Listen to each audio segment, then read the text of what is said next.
Jean, chapitre 1. Au commencement était la parole, et la parole était avec Dieu, et la parole était Dieu. Elle était au commencement avec Dieu, toutes choses ont été faites par elle, et rien de ce qui a été fait n'a été fait sans elle. En elle était la vie, et la vie était la lumière des hommes. La lumière luit dans les ténèbres, et les ténèbres ne l'ont point reçue. Il y eut un homme envoyé de Dieu, son nom était Jean. Il vint pour servir de témoin, pour rendre témoignage à la lumière, afin que tous crussent par lui. Oh, il n'était pas la lumière, mais il parut pour rendre témoignage à la lumière. Cette lumière était la véritable lumière qui, en venant dans le monde, éclaire tout homme. Elle était dans le monde, et le monde a été fait par elle, et le monde ne l'a point connue. Elle est venue chez les siens, et les siens ne l'ont point reçue. Mais à tous ceux qui l'ont reçue, à ceux qui croient en son nom, elle a donné le pouvoir de devenir enfants de Dieu, lesquels sont nés non du sang, ni de la volonté de la chair, ni de la volonté de l'homme, mais de Dieu.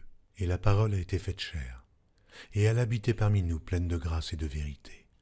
Et nous avons contemplé sa gloire, une gloire comme la gloire du Fils unique venu du Père. Jean lui a rendu témoignage et s'est écrié « C'est celui dont j'ai dit « Celui qui vient après moi m'a précédé, car il était avant moi. » Et nous avons tous reçu de sa plénitude et grâce pour grâce, car la loi a été donnée par Moïse.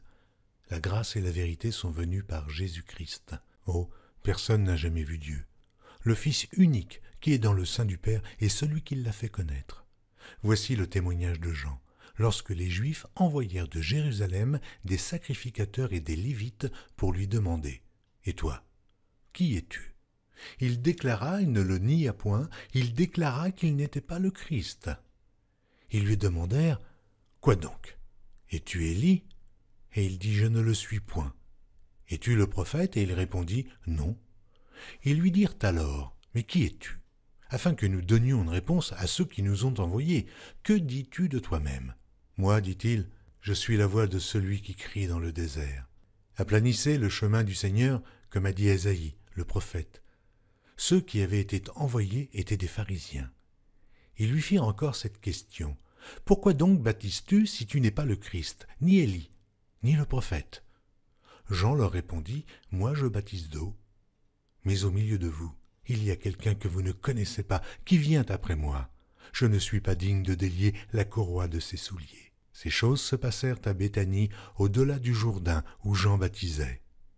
Le lendemain, il vit Jésus venant à lui, et il dit, « Voici l'agneau de Dieu, qui ôte le péché du monde.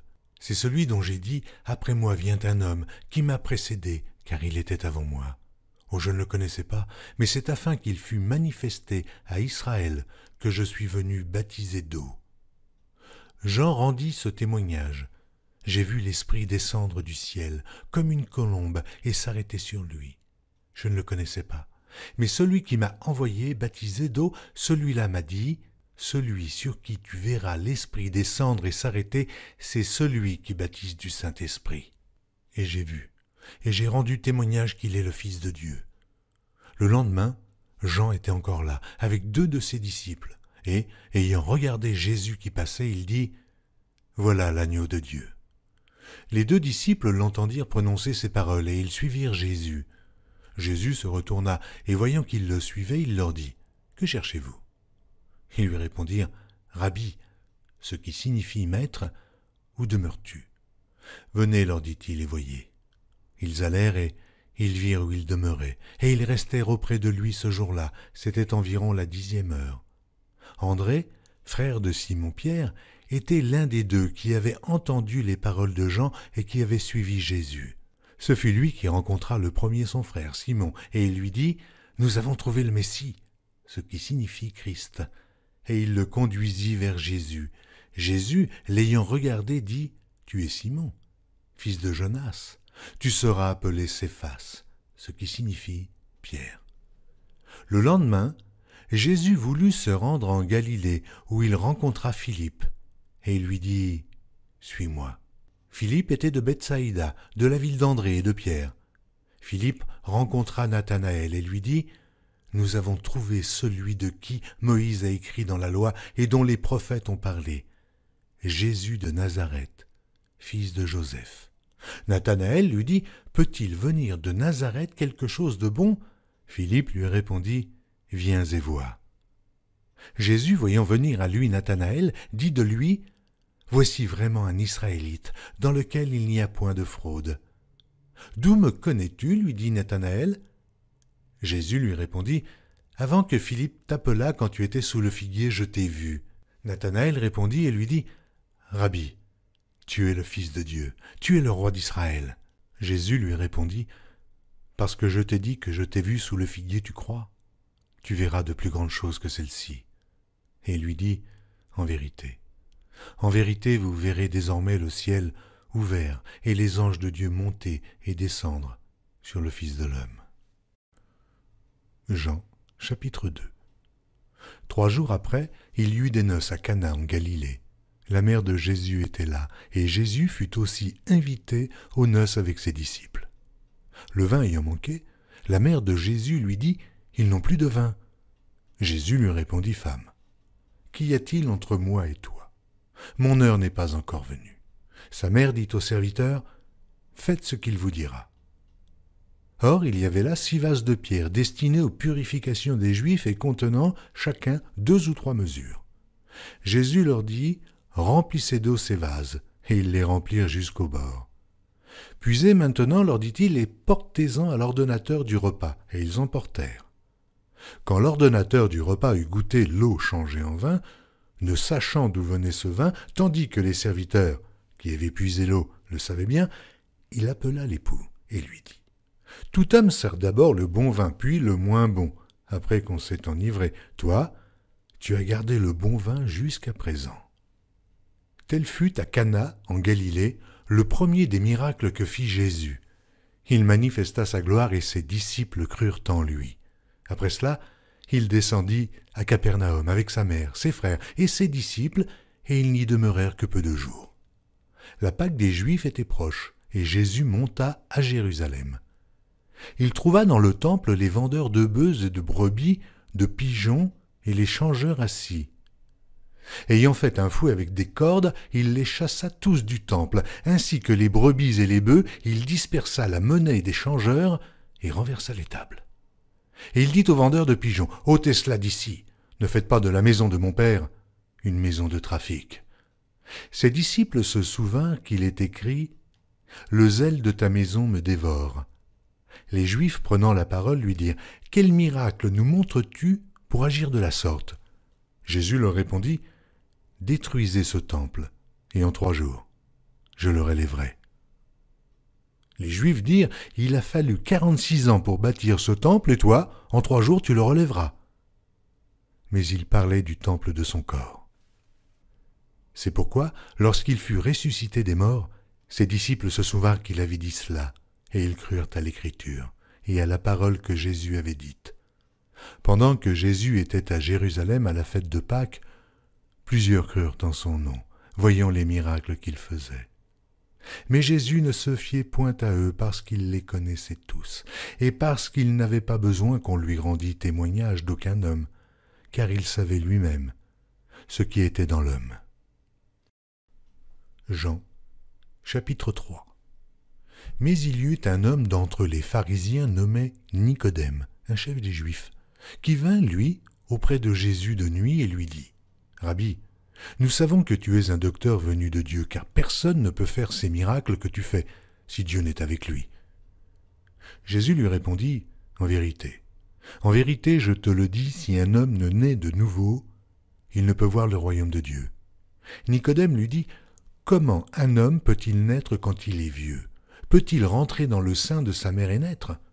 Jésus répondit, « En vérité, je te le dis, si un homme ne naît d'eau et d'esprit, il ne peut entrer dans le royaume de Dieu. Ce qui est né de la chair est chair. Ce qui est né de l'esprit est esprit. Ne t'étonne pas que je t'ai dit, il faut que vous naissiez de nouveau. Le vent souffle où il veut, et tu en entends le bruit, mais tu ne sais d'où il vient, ni où il va. Il en est ainsi de tout homme qui est né de l'esprit. » Nicodème lui dit, « Comment cela peut-il se faire ?» Jésus lui répondit, « Tu es le docteur d'Israël et tu ne sais pas ces choses. Ah, en vérité, je te le dis, nous disons ce que nous savons, et nous rendons témoignage de ce que nous avons vu, et vous ne recevez pas notre témoignage. Et comme Moïse éleva le serpent dans le désert, il faut de même que le Fils de l'homme soit élevé, afin que quiconque croit en lui ait la vie éternelle. Car Dieu a tant aimé le monde qu'il a donné son Fils unique, afin que quiconque croit en lui ne périsse point, mais qu'il ait la vie éternelle. Dieu, en effet, n'a pas envoyé son Fils dans le monde pour qu'il juge le monde, mais pour que le monde soit sauvé par lui. Celui qui croit en lui n'est point jugé, mais celui qui ne croit pas est déjà jugé, parce qu'il n'a pas cru au nom du Fils unique de Dieu. Et ce jugement, c'est que, la lumière étant venue dans le monde, les hommes ont préféré les ténèbres à la lumière, parce que leurs œuvres étaient mauvaises. Car quiconque fait le mal est la lumière, et ne vient point à la lumière, de peur que ses œuvres ne soient dévoilées. Mais celui qui agit selon la vérité vient à la lumière, afin que ses œuvres soient manifestées, parce qu'elles sont faites en Dieu. Après cela, Jésus, accompagné de ses disciples, se rendit dans la terre de Judée, et là, il demeurait avec eux, et il baptisait. Jean aussi baptisait à Hénon, près de Salim, parce qu'il y avait là beaucoup d'eau, et on y venait pour être baptisé, car Jean n'avait pas encore été mis en prison. Or, il s'éleva de la part des disciples de Jean une dispute avec un juif touchant la purification. Ils vinrent trouver Jean et lui dirent « Rabbi, celui qui était avec toi au-delà du Jourdain, et à qui tu as rendu témoignage, voici, il baptise, et tous vont à lui. » Jean répondit « Un homme ne peut recevoir que ce qui lui a été donné du ciel. Vous-même m'êtes témoin que j'ai dit « Je ne suis pas le Christ, mais j'ai été envoyé devant lui. » Celui à qui appartient l'épouse, c'est l'époux. Mais l'ami de l'époux qui se tient là et qui l'entend éprouve une grande joie à cause de la voix de l'époux. Aussi, cette joie qui est la mienne est parfaite. Il faut qu'il croisse et que je diminue. Celui qui vient d'en haut est au-dessus de tous. Celui qui est de la terre est de la terre, et il parle comme étant de la terre. Celui qui vient du ciel est au-dessus de tous. Il rend témoignage de ce qu'il a vu et entendu, et personne ne reçoit son témoignage. Celui qui a reçu son témoignage a certifié que Dieu est vrai. Car celui que Dieu a envoyé dit les paroles de Dieu, parce que Dieu ne lui donne pas l'Esprit avec mesure. Le Père aime le Fils, et il a remis toutes choses entre ses mains. Celui qui croit au Fils a la vie éternelle. Celui qui ne croit pas au Fils ne verra point la vie, mais la colère de Dieu demeure sur lui. Jean, chapitre 4. Le Seigneur sut que les pharisiens avaient appris qu'il faisait et baptisait plus de disciples que Jean. Toutefois, Jésus ne baptisait pas lui-même, mais c'étaient ses disciples. Alors il quitta la Judée et retourna en Galilée. Comme il fallait qu'il passât par la Samarie, il arriva dans une ville de Samarie nommée Sichar, près du champ que Jacob avait donné à Joseph, son fils. Là se trouvait le puits de Jacob. Jésus, fatigué du voyage, était assis au bord du puits. C'était environ la 6e heure. Une femme de Samarie vint puiser de l'eau. Jésus lui dit « Donne-moi à boire », car ses disciples étaient allés à la ville pour acheter des vivres. La femme samaritaine lui dit « Comment toi qui es juif, me demandes-tu à boire, à moi, qui suis une femme samaritaine ?» Les Juifs, en effet, n'ont pas de relation avec les Samaritains. Jésus lui répondit « Si tu connaissais le don de Dieu, et qui est celui qui te dit « Donne-moi à boire », tu lui aurais toi-même demandé à boire, et il t'aurait donné de l'eau vive. « Seigneur, lui dit la femme, tu n'as rien pour puiser, et le puits est profond. D'où aurais-tu donc cette eau vive? Es-tu plus grand que notre père Jacob, qui nous a donné ce puits, et qui en a bu lui-même, ainsi que ses fils et ses troupeaux ?» Jésus lui répondit « Quiconque boit de cette eau aura encore soif. Mais celui qui boira de l'eau que je lui donnerai n'aura jamais soif. Et l'eau que je lui donnerai deviendra en lui une source d'eau qui jaillira jusque dans la vie éternelle. » La femme lui dit « Seigneur, donne-moi cette eau, afin que je n'aie plus soif, et que je ne vienne plus puiser ici. » « Va, lui dit Jésus, appelle ton mari, et viens ici. » La femme lui répondit « Je n'ai point de mari. » Jésus lui dit « Tu as eu raison de dire « Je n'ai point de mari », car tu as eu 5 maris, et celui que tu as maintenant n'est pas ton mari. En cela, tu as dit vrai. » « Seigneur, lui dit la femme, je vois que tu es prophète.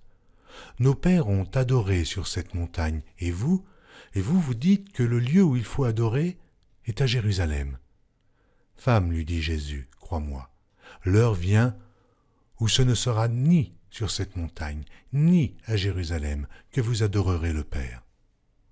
Vous adorez ce que vous ne connaissez pas. Nous adorons ce que nous connaissons, car le salut vient des Juifs. Mais l'heure vient, et elle est déjà venue, où les vrais adorateurs adoreront le Père en esprit et en vérité, car ce sont là les adorateurs que le Père demande. Dieu est esprit, et il faut que ceux qui l'adorent en esprit et en vérité. La femme lui dit, « Je sais que le Messie doit venir, celui qu'on appelle Christ. Quand il sera venu, il nous annoncera toutes choses. » Jésus lui dit, « Je le suis, moi qui te parle. » Là-dessus arrivèrent ses disciples qui furent étonnés de ce qu'il parlait avec une femme. Toutefois, aucun ne dit « Que demandes-tu » ou « De quoi parles-tu avec elle ?» Alors la femme, ayant laissé sa cruche, s'en alla dans la ville et dit aux gens, « Venez voir un homme qui m'a tout dit ce que j'ai fait. Ne serait-ce point le Christ ?» Ils sortirent de la ville et ils vinrent vers lui. Pendant ce temps, les disciples le pressaient de manger, disant « Rabbi, mange !» Mais il leur dit « J'ai à manger une nourriture que vous ne connaissez pas. » Les disciples se disaient donc les uns aux autres « Quelqu'un lui aurait-il apporté à manger ?» Jésus leur dit « Ma nourriture est de faire la volonté de celui qui m'a envoyé et d'accomplir son œuvre. Ne dites-vous pas qu'il y a encore 4 mois jusqu'à la moisson ? Voici, je vous le dis, levez les yeux et regardez les champs qui déjà blanchissent pour la moisson. Celui qui moissonne reçoit un salaire et amasse des fruits pour la vie éternelle, afin que celui qui sème et celui qui moissonne se réjouissent ensemble. Car en ceci, ce qu'on dit est vrai. Autre est celui qui sème et autre celui qui moissonne. Je vous ai envoyé moissonner ce que vous n'avez pas travaillé. D'autres ont travaillé, et vous êtes rentrés dans leur travail. Plusieurs Samaritains de cette ville crurent en Jésus à cause de cette déclaration formelle de la femme. Il m'a dit tout ce que j'ai fait. Aussi, quand les Samaritains vinrent le trouver, ils le prièrent de rester auprès d'eux, et il resta là 2 jours. Un beaucoup plus grand nombre crurent à cause de sa parole. Et il disait à la femme, « Ce n'est plus à cause de ce que tu nous as dit que nous croyons, car nous l'avons entendu nous-mêmes, et nous savons qu'il est vraiment le Sauveur du monde. » Après ces 2 jours, Jésus partit de là pour se rendre en Galilée, car il avait déclaré lui-même qu'un prophète n'est pas honoré dans sa propre patrie.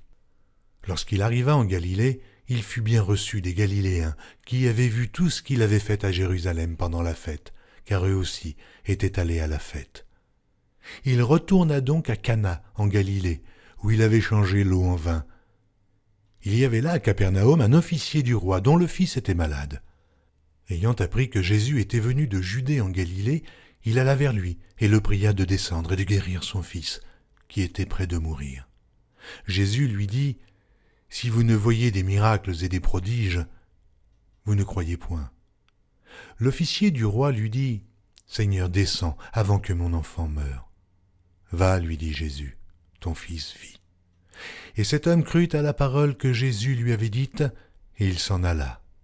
Comme déjà il descendait, ses serviteurs venant à sa rencontre lui apportèrent cette nouvelle, « Ton enfant vit. » Il leur demanda à quelle heure il s'était trouvé mieux, et ils lui dirent, « Hier, à la 7e heure, la fièvre l'a quitté. » Le père reconnut que c'était à cette heure-là que Jésus lui avait dit, « Ton fils vit. » Et il crut, lui et toute sa maison.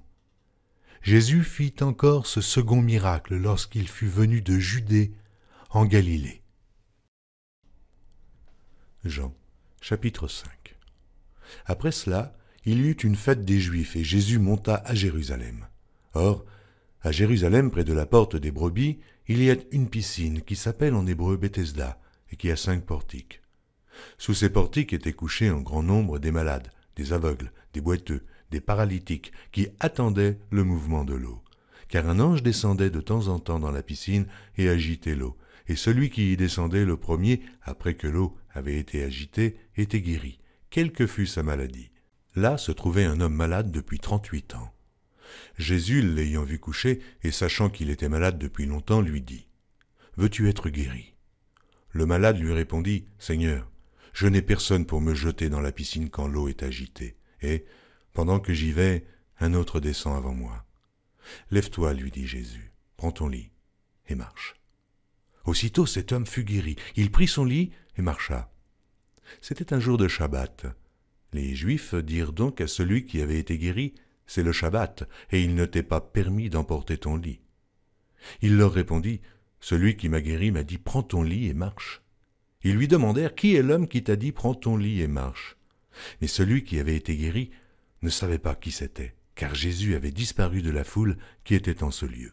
Depuis, Jésus le trouva dans le temple et lui dit, « Voici, tu as été guéri, ne pêche plus, de peur qu'il ne t'arrive quelque chose de pire. » Cet homme s'en alla et annonça aux Juifs que c'était Jésus qui l'avait guéri.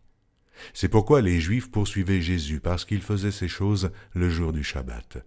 Mais Jésus leur répondit, « Mon Père agit jusqu'à présent, moi aussi j'agis. » À cause de cela, les Juifs cherchaient encore plus à le faire mourir, non seulement parce qu'il violait le sabbat, mais parce qu'il appelait Dieu son propre Père, se faisant lui-même égal à Dieu. Jésus reprit donc la parole et leur dit, « En vérité, je vous le dis, le Fils ne peut rien faire de lui-même, il ne fait que ce qu'il voit faire au Père. Et tout ce que le Père fait, le Fils aussi le fait pareillement, car le Père aime le Fils et lui montre tout ce qu'il fait. Et il lui montrera des œuvres plus grandes que celles-ci, afin que vous soyez dans l'étonnement. Car, comme le Père ressuscite les morts et donne la vie, ainsi le Fils donne la vie à qui il veut. Le Père ne juge personne, mais il a remis tout jugement au Fils, afin que tous honorent le Fils comme ils honorent le Père. Celui qui n'honore pas le Fils n'honore pas le Père qui l'a envoyé. En vérité, je vous le dis, celui qui écoute ma parole, et qui croit à celui qui m'a envoyé à la vie éternelle, et ne vient point en jugement, mais il est passé de la mort à la vie. En vérité, je vous le dis, l'heure vient, et elle est déjà venue où les morts entendront la voix du Fils de Dieu, et ceux qui l'auront entendu vivront. Car comme le Père a en lui-même la vie, il a donné au Fils d'avoir la vie en lui-même, et il lui a donné le pouvoir de juger parce qu'il est le Fils de l'homme. Ne vous étonnez pas de cela. Car l'heure vient où tous ceux qui sont dans les sépulcres entendront sa voix et en sortiront. Ceux qui auront fait le bien ressusciteront pour la vie, mais ceux qui auront fait le mal ressusciteront pour le jugement. Je ne puis rien faire de moi-même. Selon que j'entends, je juge, et mon jugement est juste, parce que je ne cherche pas ma volonté, mais la volonté de celui qui m'a envoyé. Si c'est moi qui rends témoignage de moi-même, mon témoignage n'est pas vrai. Il y en a un autre qui rend témoignage de moi, et je sais que le témoignage qu'il rend de moi est vrai. Vous avez envoyé vers Jean, et il a rendu témoignage à la vérité. Pour moi, ce n'est pas d'un homme que je reçois le témoignage, mais je dis ceci afin que vous soyez sauvés. Jean était la lampe qui brûle et qui luit, et vous avez voulu vous réjouir 1 heure à sa lumière. Moi, j'ai un témoignage plus grand que celui de Jean, car les œuvres que le Père m'a donné d'accomplir, ces œuvres mêmes que je fais, témoignent de moi, que c'est le Père qui m'a envoyé. Et le Père qui m'a envoyé a rendu lui-même témoignage de moi. Vous n'avez jamais entendu sa voix, et vous n'avez point vu sa face, et sa parole ne demeure point en vous, parce que vous ne croyez pas à celui qui l'a envoyé. Vous sondez les Écritures parce que vous pensez avoir en elles la vie éternelle. Ce sont elles qui rendent témoignage de moi. Et vous ne voulez pas venir à moi pour avoir la vie. Je ne tire pas ma gloire des hommes, mais je sais que vous n'avez point en vous l'amour de Dieu. Je suis venu au nom de mon Père, et vous ne me recevez pas. Si un autre vient en son propre nom, vous le recevez. Comment pouvez-vous croire, vous qui tirez votre gloire les uns des autres, et qui ne cherchez point la gloire qui vient de Dieu seul? Ne pensez pas que moi, je vous accuserai devant le Père. Celui qui vous accuse, c'est Moïse, en qui vous avez mis votre espérance. Car si vous croyez Moïse, vous me croiriez aussi, parce qu'il a écrit de moi. Mais si vous ne croyez pas à ces écrits, comment croirez-vous à mes paroles? Jean, chapitre 6. Après cela, Jésus s'en alla de l'autre côté de la mer de Galilée, de Tibériade. Une grande foule le suivait parce qu'elle voyait les miracles qu'il opérait sur les malades. Jésus monta sur la montagne et là, il s'assit avec ses disciples. Or la Pâque était proche, la fête des Juifs.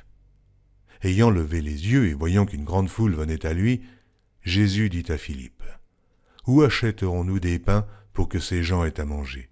Il disait cela pour l'éprouver, car il savait ce qu'il allait faire. Philippe lui répondit, « Mais les pains qu'on aurait pour 200 deniers ne suffiraient pas pour que chacun en reçût un peu. » Un de ses disciples, André, frère de Simon, Pierre, lui dit, « Il y a ici un jeune garçon qui a 5 pains d'orge et 2 poissons. Mais qu'est-ce que cela pour tant de gens ?» Jésus dit, « Faites-les asseoir. » Il y avait dans ce lieu beaucoup d'herbes. Ils s'assirent donc au nombre d'environ 5000 hommes.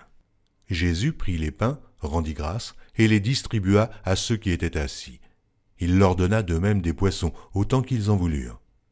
Lorsqu'ils furent rassasiés, il dit à ses disciples, « Ramassez les morceaux qui restent, afin que rien ne se perde. » Ils les ramassèrent donc, et ils remplirent 12 paniers avec les morceaux qui restèrent des 5 pains d'orge, après que tous eurent mangé. Ces gens, ayant vu le miracle que Jésus avait fait, disaient, « Celui-ci est vraiment le prophète qui doit venir dans le monde. » Et Jésus, sachant qu'il allait venir l'enlever pour le faire roi, se retira de nouveau sur la montagne, lui seul. Quand le soir fut venu, ses disciples descendirent au bord de la mer. Étant montés dans une barque, ils traversaient la mer pour se rendre à Capernaum. Il faisait déjà nuit, et Jésus ne les avait pas encore rejoints. Il soufflait un grand vent, et la mer était agitée. Après avoir ramé environ 25 ou 30 stades, ils virent Jésus marchant sur la mer et s'approchant de la barque, et ils eurent peur. Mais Jésus leur dit, « C'est moi, n'ayez pas peur. » Ils voulaient donc le prendre dans la barque, et aussitôt la barque aborda au lieu où ils allaient. La foule qui était restée de l'autre côté de la mer avait remarqué qu'il ne se trouvait là qu'une seule barque, et que Jésus n'était pas monté dans cette barque avec ses disciples, mais qu'il était parti seul. Le lendemain, comme d'autres barques étaient arrivées de Tibériade, près du lieu où ils avaient mangé le pain après que le Seigneur eut rendu grâce, les gens de la foule, ayant vu que ni Jésus, ni ses disciples n'étaient là, montèrent eux-mêmes dans ces barques et allèrent à Capernaum à la recherche de Jésus. Et, l'ayant trouvé au-delà de la mer, ils lui dirent, « Rabbi, quand es-tu venu ici ?» Jésus leur répondit, « En vérité, je vous le dis, vous me cherchez non parce que vous avez vu des miracles, mais parce que vous avez mangé des pains et que vous avez été rassasiés. Travaillez non pour la nourriture qui périt, mais pour celle qui subsiste pour la vie éternelle, et que le Fils de l'homme vous donnera. Car c'est lui que le Père, que Dieu a marqué de son sceau. » Ils lui dirent, « Que devons-nous faire pour faire les œuvres de Dieu ?» Jésus leur répondit, « L'œuvre de Dieu, c'est que vous croyiez en celui qu'il a envoyé. » « Quel miracle fais-tu donc, lui dirent-ils, afin que nous le voyions et que nous croyions en toi? Que fais-tu? Nos pères ont mangé la manne dans le désert, selon ce qui est écrit, il leur donna le pain du ciel à manger. » Jésus leur dit, « En vérité, je vous le dis, Moïse ne vous a pas donné le pain du ciel, mais mon Père vous donne le vrai pain du ciel. Car le pain de Dieu, c'est celui qui descend du ciel et qui donne la vie au monde. » Ils lui dirent, « Seigneur, donne-nous toujours ce pain. » Jésus leur dit, « Je suis le pain de vie. Celui qui vient à moi n'aura jamais faim, et celui qui croit en moi n'aura jamais soif. Mais je vous l'ai dit, vous m'avez vu, et vous ne croyez point. Tous ceux que le Père me donne viendront à moi, et je ne mettrai pas dehors celui qui vient à moi, car je suis descendu du ciel pour faire non ma volonté, mais la volonté de celui qui m'a envoyé. Or, la volonté de celui qui m'a envoyé, c'est que je ne perde rien de tout ce qu'il m'a donné, mais que je le ressuscite au dernier jour. La volonté de mon Père, c'est que quiconque voit le Fils et croit en lui ait la vie éternelle, et je le ressusciterai au dernier jour. » Les Juifs murmuraient à son sujet parce qu'il avait dit « je suis le pain qui est descendu du ciel. Et il disait, n'est-ce pas là Jésus, le fils de Joseph, celui dont nous connaissons le père et la mère? Comment donc dit-il, je suis descendu du ciel? Jésus leur répondit, ne murmurez pas entre vous. Nul ne peut venir à moi si le Père qui m'a envoyé ne l'attire, et je le ressusciterai au dernier jour. Il est écrit dans les prophètes, ils seront tous enseignés de Dieu. Ainsi, quiconque a entendu le Père et a reçu son enseignement vient à moi. C'est que nul n'a vu le Père, sinon celui qui vient de Dieu. Celui-là a vu le Père, en vérité. En vérité, je vous le dis, celui qui croit en moi a la vie éternelle. Je suis le pain de vie. Vos pères ont mangé la manne dans le désert et ils sont morts. C'est ici le pain qui descend du ciel afin que celui qui en mange ne meure point. Je suis le pain vivant qui est descendu du ciel. Si quelqu'un mange de ce pain, il vivra éternellement. Et le pain que je donnerai, c'est ma chair, que je donnerai pour la vie du monde. Là-dessus, les Juifs disputaient entre eux, disant, « Comment peut-il nous donner sa chair à manger ?» Jésus leur dit, « En vérité, je vous le dis, si vous ne mangez la chair du Fils de l'homme, et si vous ne buvez son sang, vous n'avez point la vie en vous-même. Celui qui mange ma chair et qui boit mon sang a la vie éternelle, et je le ressusciterai au dernier jour. Car ma chair est vraiment une nourriture, et mon sang vraiment un breuvage. Celui qui mange ma chair et qui boit mon sang demeure en moi, et je demeure en lui. Comme le Père qui est vivant m'a envoyé et que je vis par le Père, ainsi celui qui me mange vivra par moi. Car c'est ici le pain qui est descendu du ciel. Il n'en est pas comme de vos pères qui ont mangé la manne et qui sont morts. Celui qui mange ce pain vivra éternellement. » Jésus dit ces choses dans la synagogue, enseignant à Capernaum. Plusieurs de ses disciples, après l'avoir entendu, dirent « Cette parole est dure, qui peut l'écouter ?» Jésus, sachant en lui-même que ses disciples murmuraient à ce sujet, leur dit « Cela vous scandalise-t-il ? Et si vous voyez le Fils de l'homme monter où il était auparavant? C'est l'Esprit qui vivifie, la chair ne sert de rien. Les paroles que je vous ai dites sont esprit et vie. Mais il en est parmi vous quelques-uns qui ne croient point. » Car Jésus savait dès le commencement qui étaient ceux qui ne croiraient point, et qui était celui qui le livrerait. Et il ajouta, « C'est pourquoi je vous ai dit que nul ne peut venir à moi si cela ne lui a été donné par le Père. » Dès ce moment, plusieurs de ses disciples se retirèrent, et ils n'allaient plus avec lui. Jésus donc dit aux 12, « Et vous, ne voulez-vous pas aussi vous en aller ?» Simon-Pierre lui répondit, « Seigneur, à qui irions-nous? Tu as les paroles de la vie éternelle. Et nous avons cru, et nous avons connu que tu es le Christ, le Saint de Dieu. » Jésus leur répondit, « N'est-ce pas moi qui vous ai choisis, vous, les 12? Et l'un de vous est un démon. » Il parlait de Judas Iscario, fils de Simon, car c'était lui qui devait le livrer, lui, l'un des 12. Jean, chapitre 7. Après cela, Jésus parcourait la Galilée, car il ne voulait pas séjourner en Judée, parce que les Juifs cherchaient à le faire mourir. Or, la fête des Juifs, la fête des tabernacles, était proche, et ses frères lui dirent, « Pars d'ici, et va en Judée afin que tes disciples voient aussi les œuvres que tu fais. Personne n'agit en secret lorsqu'il désire paraître. Si tu fais ces choses, montre-toi toi-même au monde. » Car ses frères non plus ne croyaient pas en lui. Jésus leur dit, « Mon temps n'est pas encore venu, mais votre temps est toujours prêt. Le monde ne peut vous haïr. Moi, il me hait, parce que je rends de lui le témoignage que ses œuvres sont mauvaises. Montez-vous à cette fête. Pour moi, je n'y monte point, parce que mon temps n'est pas encore accompli. » Après leur avoir dit cela, il resta en Galilée. Lorsque ses frères furent montés à la fête, il y monta aussi lui-même, non publiquement, mais comme en secret. Les Juifs le cherchaient pendant la fête et disaient « Mais où est-il » Il y avait dans la foule grande rumeur à son sujet. Les uns disaient « C'est un homme de bien », d'autres disaient « Non, il égare la multitude ». Personne toutefois ne parlait librement de lui par crainte des Juifs. Vers le milieu de la fête, Jésus monta au temple et il enseignait. Les Juifs s'étonnaient, disant « Comment connaît-il les Écritures, lui qui n'a point étudié ?» Jésus leur répondit « Ma doctrine n'est pas de moi, mais de celui qui m'a envoyé. Si quelqu'un veut faire sa volonté, il connaîtra si ma doctrine est de Dieu, ou si je parle de mon chef. Celui qui parle de son chef cherche sa propre gloire, mais celui qui cherche la gloire de celui qui l'a envoyé, celui-là est vrai, et il n'y a point d'injustice en lui. Moïse ne vous a-t-il pas donné la loi, et nul de vous n'observe la loi?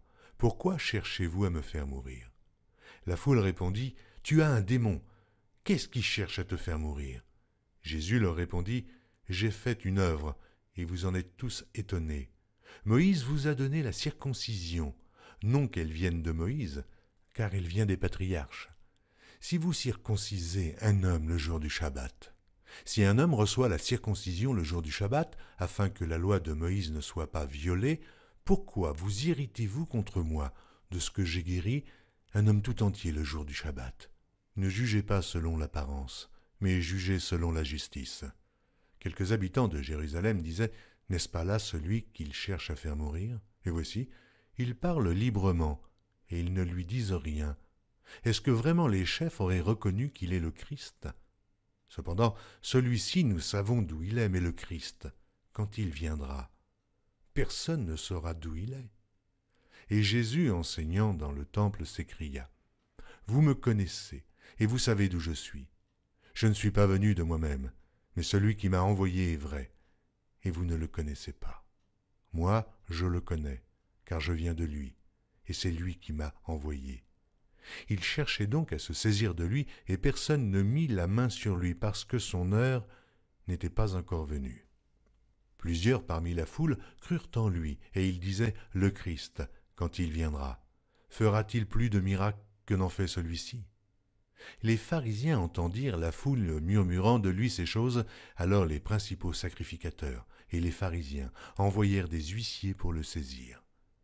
Jésus dit « Je suis encore avec vous pour un peu de temps, puis je m'en vais vers celui qui m'a envoyé. Vous me chercherez et vous ne me trouverez pas, et vous ne pourrez venir où je serai. » Sur quoi les Juifs dirent entre eux « Où ira-t-il, que nous ne le trouvions pas? Ira-t-il parmi ceux qui sont dispersés chez les Grecs et enseignera-t-il les Grecs? Que signifie cette parole qu'il a dite? Vous me chercherez et vous ne me trouverez pas, et vous ne pouvez venir où je serai. Le dernier jour, le grand jour de la fête, Jésus, se tenant debout, s'écria « Si quelqu'un a soif, qu'il vienne à moi, et qu'il boive. Celui qui croit en moi, des fleuves d'eau vive couleront de son sein, comme dit l'Écriture. » Il dit cela de l'Esprit qui devait recevoir ceux qui croiraient en lui, car l'Esprit n'était pas encore parce que Jésus n'avait pas encore été glorifié. Des gens de la foule, ayant entendu ces paroles, disaient « Celui-ci est vraiment le prophète. » D'autres disaient « C'est le Christ. » Et d'autres disaient « Est-ce bien de la Galilée que doit venir le Christ ?» L'Écriture ne dit-elle pas que c'est de la postérité de David et du village de Bethléem où était David, que le Christ doit venir? Il y eut donc à cause de lui division parmi la foule. Quelques-uns d'entre eux voulaient le saisir, mais personne ne mit la main sur lui.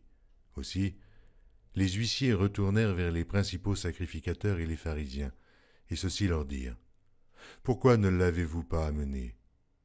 Les huissiers répondirent « Jamais homme n'a parlé comme cet homme. » Les pharisiens leur répliquèrent « Est-ce que vous aussi, vous avez été séduits? Y a-t-il quelqu'un des chefs ou des pharisiens qui ait cru en lui? Mais cette foule, qui ne connaît pas la loi, ce sont des maudits. » Nicodème, qui était venu de nuit vers Jésus, et qui était l'un d'entre eux, leur dit « Notre loi condamne-t-elle un homme avant qu'on l'entende et qu'on sache ce qu'il a fait ?» Ils lui répondirent « Es-tu aussi galiléen? Examine, et tu verras que de la Galilée, il ne sort point de prophète. » Et chacun s'en retourna dans sa maison. Jean, chapitre 8. Jésus se rendit à la montagne des Oliviers, mais dès le matin il alla de nouveau dans le temple, et tout le peuple vint à lui. S'étant assis, il les enseignait. Alors les scribes et les pharisiens amenèrent une femme surprise en adultère. Et la plaçant au milieu du peuple, ils dirent à Jésus, « Maître, cette femme a été surprise en flagrant délit d'adultère. Moïse, dans la loi, nous a ordonné de lapider de telles femmes. Toi donc, que dis-tu » Il disait cela pour l'éprouver, afin de pouvoir l'accuser. Mais Jésus, s'étant baissé, écrivait, avec le doigt sur la terre. Comme il continuait à l'interroger, il se releva et leur dit, « Que celui de vous qui est sans péché jette le premier la pierre contre elle. » Et s'étant de nouveau baissé, il écrivait sur la terre. Quand ils entendirent cela, accusés par leur conscience, ils se retirèrent un à un, depuis les plus âgés jusqu'aux derniers, et Jésus resta seul avec la femme qui était là, au milieu. Alors, s'étant relevé, et ne voyant plus que la femme, Jésus dit, « Femme, où sont ceux qui t'accusaient? Personne ne t'a-t-il condamné ?» Elle répondit, « Non, Seigneur. » Et Jésus lui dit, « Je ne te condamne pas non plus. Va, et ne pêche plus. » Jésus leur parla de nouveau et dit, « Je suis la lumière du monde. Celui qui me suit ne marchera pas dans les ténèbres, mais il aura la lumière de la vie. » Là-dessus, les pharisiens lui dirent, « Tu rends témoignage de toi-même, ton témoignage n'est pas vrai. » Jésus leur répondit, « Quoique je rende témoignage de moi-même, mon témoignage est vrai, car je sais d'où je suis venu et où je vais. Mais vous ne savez d'où je viens, ni où je vais. Vous jugez selon la chair, moi, je ne juge personne. Et si je juge, mon jugement est vrai, car je ne suis pas seul, mais le Père qui m'a envoyé est avec moi. Il est écrit dans votre loi que le témoignage de deux hommes est vrai. Je rends témoignage de moi-même, et le Père qui m'a envoyé rend témoignage de moi. » Ils lui dirent donc, « Où est ton Père ?» Jésus répondit, « Vous ne connaissez ni moi, ni mon Père. Si vous me connaissiez, vous connaîtriez aussi mon Père. » Jésus dit ces paroles, enseignant dans le temple, au lieu où était le trésor, et personne ne le saisit parce que son heure n'était pas encore venue.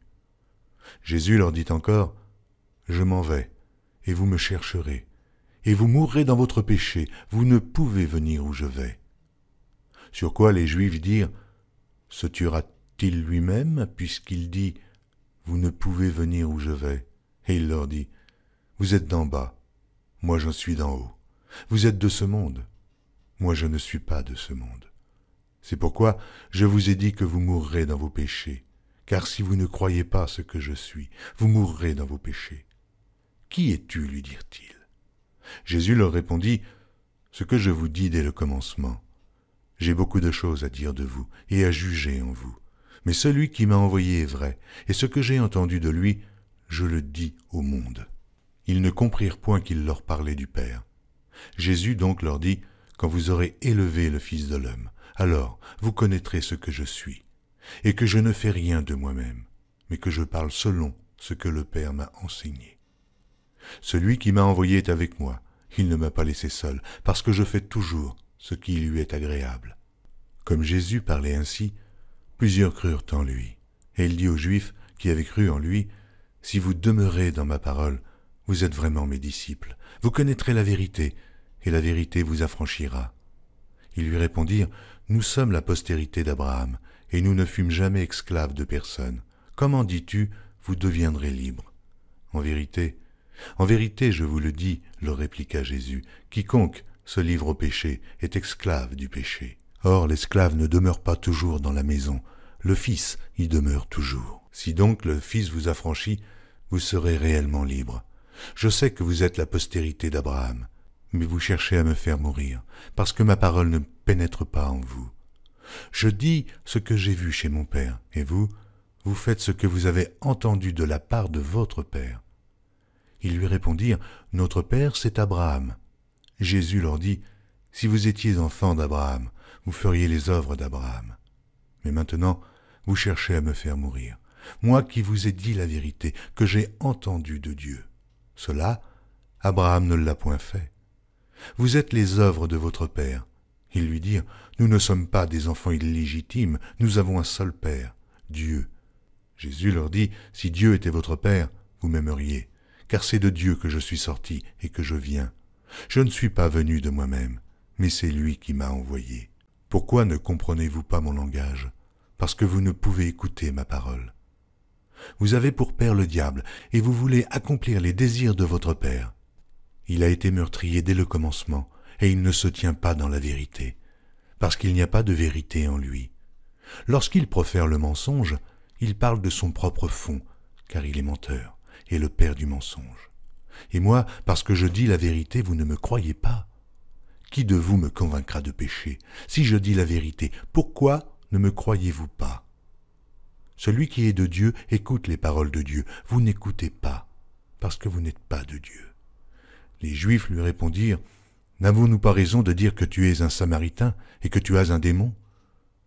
Jésus répliqua, « Je n'ai point de démon, mais j'honore mon Père et vous m'outragez. Je ne cherche point ma gloire. Il en est un qui la cherche et qui juge.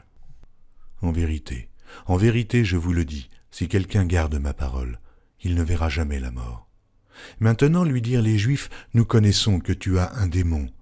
Abraham est mort, les prophètes aussi. Et tu dis, si quelqu'un garde ma parole, il ne verra jamais la mort. Es-tu plus grand que notre père Abraham qui est mort? Les prophètes aussi sont morts. Qui prétends-tu être? » Jésus répondit, « Si je me glorifie moi-même, ma gloire n'est rien. C'est mon Père qui me glorifie. Lui, que vous dites être votre Dieu, et que vous ne connaissez pas. Pour moi, je le connais. Et si je disais que je ne le connais pas, je serais semblable à vous, un menteur. Mais je le connais, et je garde sa parole. Abraham, votre père, a tressailli de joie de ce qu'il verrait mon jour. Il l'a vu, et il s'est réjoui. Les Juifs lui dirent, « Tu n'as pas encore 50 ans, et tu as vu Abraham. » Jésus leur dit, « En vérité, je vous le dis, avant qu'Abraham fût, je suis. » Là-dessus, ils prirent des pierres pour les jeter contre lui, mais Jésus se cacha, et il sortit du temple. Jean, chapitre 9. Jésus vit en passant un homme aveugle de naissance. Ses disciples lui firent cette question, « Rabbi, qui a péché, cet homme ou ses parents, pour qu'il soit né aveugle ?» Jésus répondit, « Ce n'est pas que lui ou ses parents aient péché, mais c'est afin que les œuvres de Dieu soient manifestées en lui. Il faut que je fasse, tandis qu'il est jour, les œuvres de celui qui m'a envoyé. La nuit vient où personne ne peut travailler. Pendant que je suis dans le monde, je suis la lumière du monde. » Après avoir dit cela, il cracha à terre et fit de la boue avec sa salive. Puis il appliqua cette boue sur les yeux de l'aveugle et lui dit, « Va, et lave-toi au réservoir de Siloé, nom qui signifie « envoyé ». Il y alla, se lava et s'en retourna voyant clair. Ses voisins et ceux qui auparavant l'avaient connu comme un mendiant disaient, « N'est-ce pas là celui qui se tenait assis et qui mendiait ?»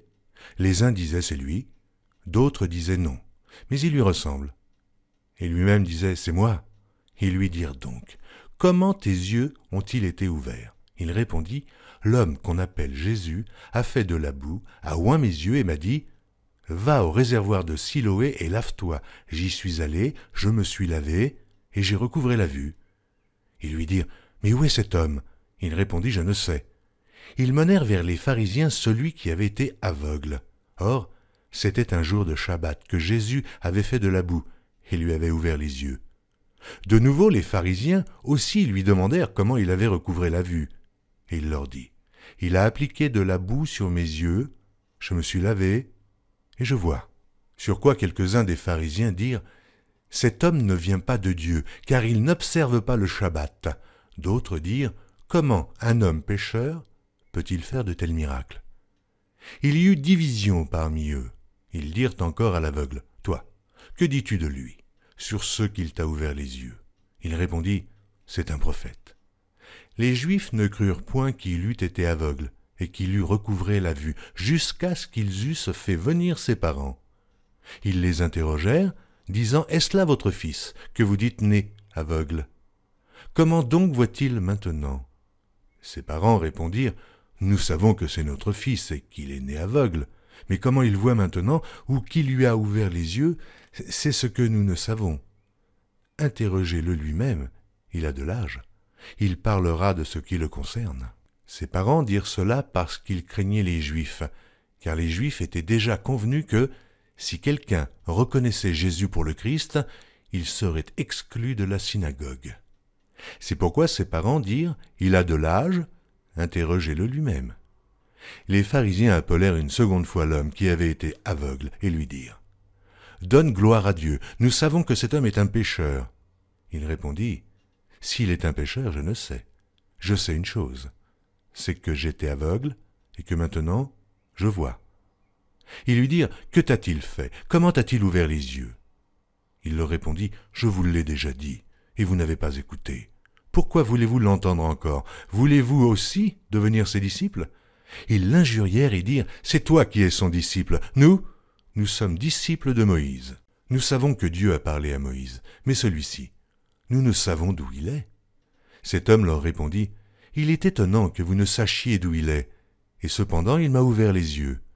Nous savons que Dieu n'exauce point les pécheurs, mais si quelqu'un l'honore et fait sa volonté, c'est celui-là qui l'exauce. Jamais on n'a entendu dire que quelqu'un ait ouvert les yeux d'un aveugle-né. Si cet homme ne venait pas de Dieu, il ne pourrait rien faire. » Ils lui répondirent « Tu es né tout entier dans le péché, et tu nous enseignes » et ils le chassèrent. Jésus apprit qu'ils l'avaient chassé, et, l'ayant rencontré, il lui dit « Crois-tu au Fils de Dieu ?» Il répondit « Et qui est-il, Seigneur, afin que je croie en lui ?»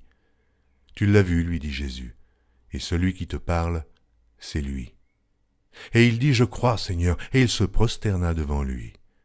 Puis Jésus dit « Je suis venu dans ce monde pour un jugement, pour que ceux qui ne voient point voient, et que ceux qui voient deviennent aveugles. » Quelques pharisiens qui étaient avec lui, ayant entendu ces paroles, lui dirent « Nous aussi, sommes-nous aveugles ?»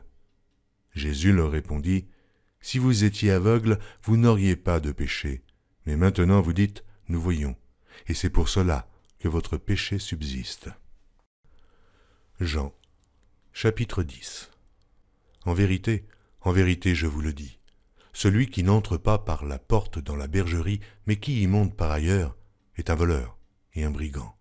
Mais celui qui entre par la porte est le berger des brebis. Le portier lui ouvre, et les brebis entendent sa voix. Il appelle par leur nom les brebis qui lui appartiennent, et il les conduit dehors. Lorsqu'il a fait sortir toutes ses propres brebis, il marche devant elles, et les brebis le suivent, parce qu'elles connaissent sa voix. Elles ne suivront point un étranger, mais elles fuiront loin de lui, parce qu'elles ne connaissent pas la voix des étrangers. Jésus leur dit cette parabole, mais ils ne comprirent pas de quoi il leur parlait. Jésus leur dit encore en vérité, je vous le dis, je suis la porte des brebis. Tous ceux qui sont venus avant moi sont des voleurs et des brigands, mais les brebis ne les ont point écoutés. Je suis la porte. Si quelqu'un entre par moi, il sera sauvé. Il entrera et il sortira, et il trouvera des pâturages.